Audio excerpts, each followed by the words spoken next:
বরাবরের ন্যায় আবারও আপনাদের মাঝে উপস্থিত হয়েছি খুবই গুরুত্বপূর্ণ 10টি শব্দ নিয়ে, যেই শব্দগুলো প্রতিদিন আরবিতে কথা বলতে প্রয়োজন হবে, তবে ভালো করে মুখস্থ করতে হবে। দর্শক, ওয়েলকাম ব্যাক, আসসালামু আলাইকুম।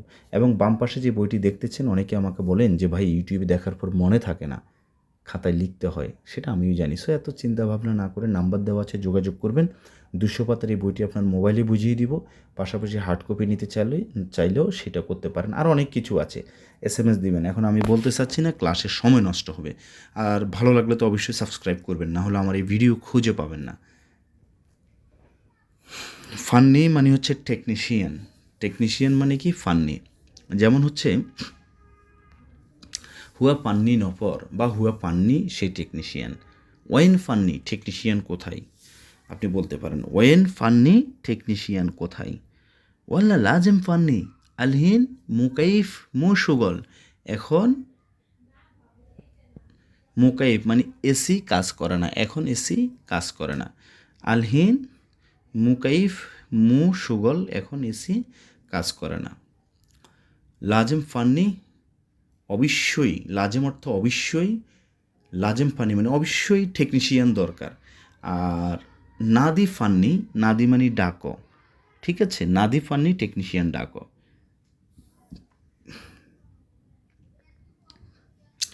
এরপর লিখেছি কাহারবাই, কাহারবা। কাহারবা মানে হচ্ছে কাহারবা, কাহারবা মানে বিদ্যুৎ। কাহারবা মানে কি? বিদ্যুৎ। আর কাহারবাই ইলেকট্রিশিয়ান, যিনি বিদ্যুতের কাজ করে উনাকে কি বলে? ইলেকট্রিশিয়ান। এটার আরবিটা হবে কাহারবাই। তাহলে আমরা মনে করেন বিদ্যুৎ মাফি, বিদ্যুৎ মানে কি? কাহারবা।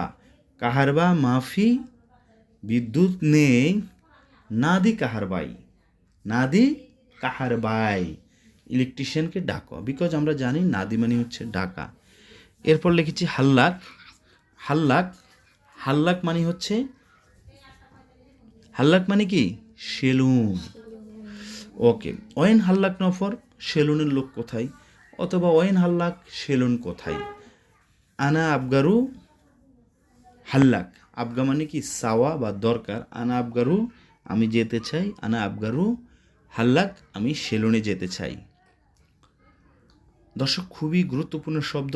এই শব্দগুলো প্রতিদিন আরবিতে কথা বলতে আপনার প্রয়োজন হবে। সো স্কিপ না করে শুরু থেকে শেষ পর্যন্ত দেখবেন এবং খুব ভালো করে মুখস্থ করবেন ইনশাআল্লাহ। খাইয়াত মানে দর্জি, ঠিক আছে?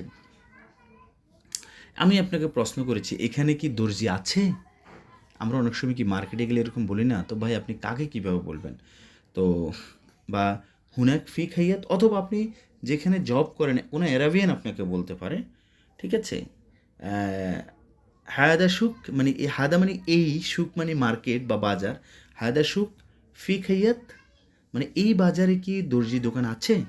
এখন আপনি উত্তরে বলবেন নাম মুদির ফি খাইয়াত।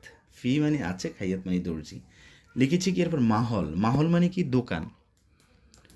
ফকত হুনাক ফি তালাতা মাহল বা তালাতা মাহল ফি হুনাক। আমরা আগে ফকত বলতে পারি, অনেক সময় প্রয়োজন হয় ফকত বলাটা। ফকত মানে কি? ফকত, ফকত, ফকত মানে হচ্ছে শুধুমাত্র। ফকত মানে হচ্ছে শুধুমাত্র, শুধুমাত্র ওইখানে 3টি দোকান আছে। ফকত হুনাক ফি, ফকত হুনাক ফি তালাতা, ফকত হুনাক ফি তালাতা মাহল, শুধুমাত্র ওখানে 3টি দোকান আছে। এভাবে আপনারা এক এক করে প্রত্যেকটি শব্দ দিয়ে